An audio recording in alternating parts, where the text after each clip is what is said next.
Cairo and you are members of the presbytery. Thank you for being there for this community. And the elders and the Rasha Parish and the Mary Gojiri, asanteni sana. Our sister denominations, the Full Gospel are here, and the Roman Catholic Church, the Father is here, and the others. We are one. We are united in grief. We are united in prayer. There are challenges we have experienced over this period. There have been road accidents. The recent one at the Nithi Bridge, where 12 souls were lost. We remember those families. They are also mourning. And we again call upon government to relook the design of that road. It has been said so many times. It is time for action. Serikali imesema mara nyingi kwamba hiyo barabara mahali hapo Nithi Bridge iangaliwe, ionekane vile inaweza kuimarishwa ili isiwe na ajali, kusiwe kutokea ajali nyingi. But even as that is being done, we exhort all of us to be good road users.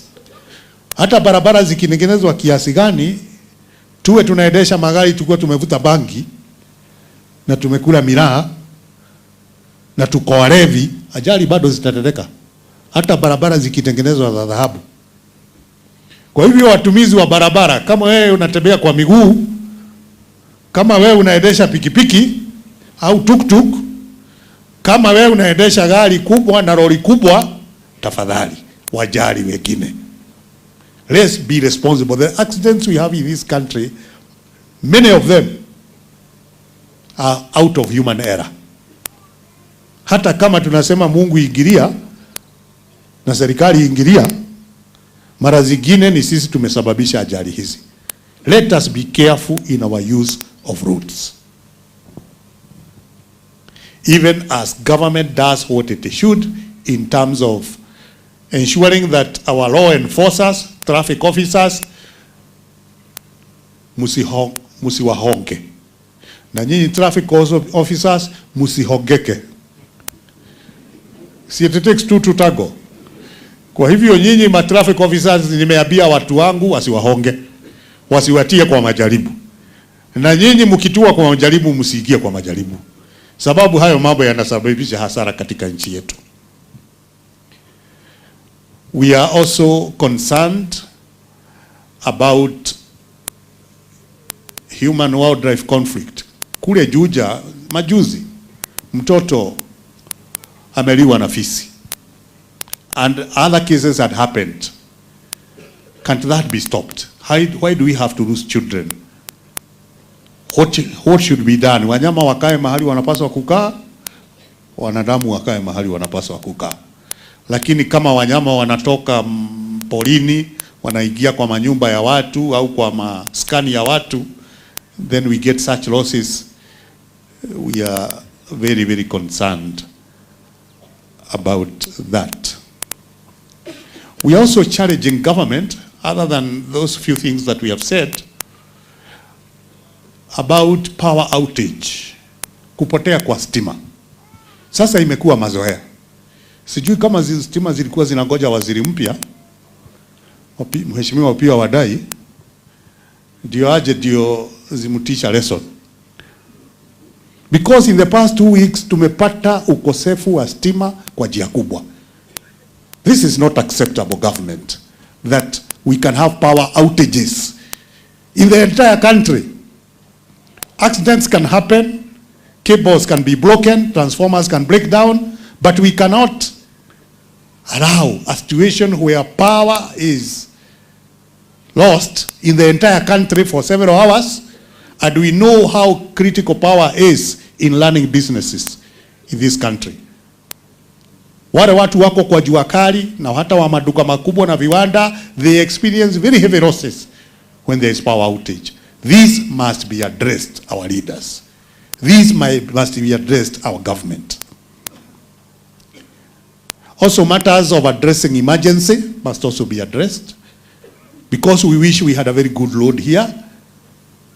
maybe the fire brigade machines would have, engines would have made it in good time. We don't want to say that is not the case, but we wish we had better roads. So our leaders address infrastructure. You see, from the main road to here is quite a journey. You can imagine, I'm told there is a fire engine, is it in Nairutia? Kiawara. It would have been better kama barabara ingekuwa mzuri. But we do not want to throw blame at this time.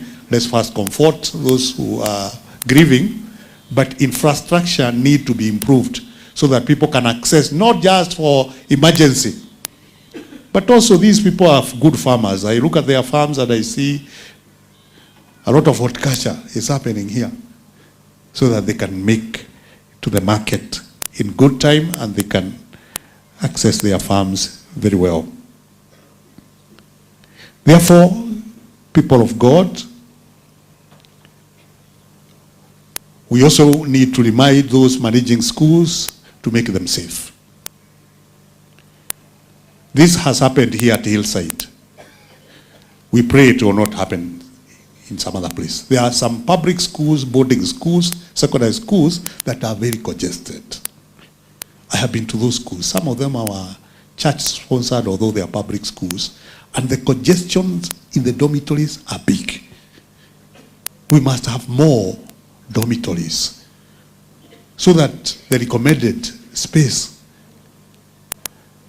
can be observed. But sometimes it's like we are putting a lot of pressure on the principals because we want children admitted, yet there are no enough facilities. I went to one school and the principal told me, a lady, she told me, you know, since I have to admit them, when I admit them, I say they be taken to the dormitories. I can't afford to go there because I know there's a lot of congestion. I don't know how they sleep, but I know they go in and I know they come out. How they sleep, I don't know. And you can't blame the principal because she had been made to admit, over-enroll, the school has over-enrollment.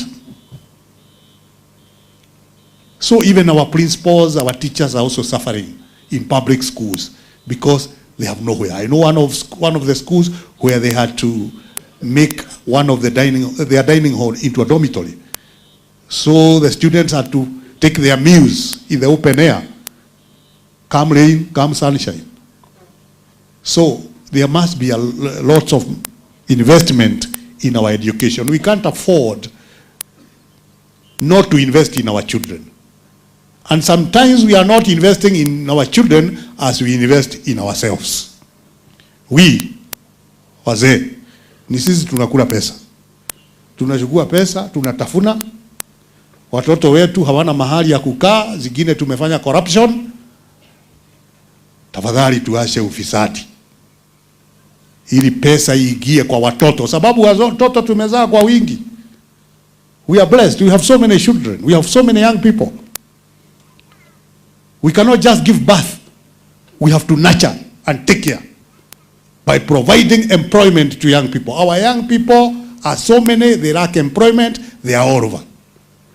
Na mkumbuke nyinyi mlio kwa serikali ya Kenya Kwanza, mlituambia kwanza mtashughulikia hao. Mtu wa boda boda. Nyinyi mko kwa serikali ya Kenya Kwanza, hivyo ndivyo mlituambia. Ati mtu wa kwanza sio sisi madynasty. Kwanza mtaanza na mtu wa boda boda, mtu wa mama mboga. We are yet to see. We are yet to see. We hope we will see.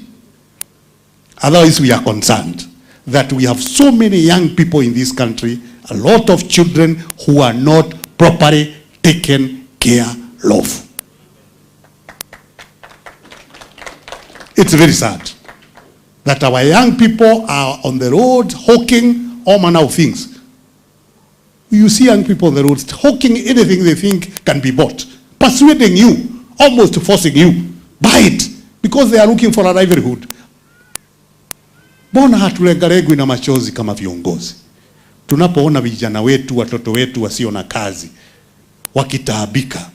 Bona tunalala usingizi mnono kweli tukiona mambo haya? Government, get serious, and all of us, let's get serious on those matters.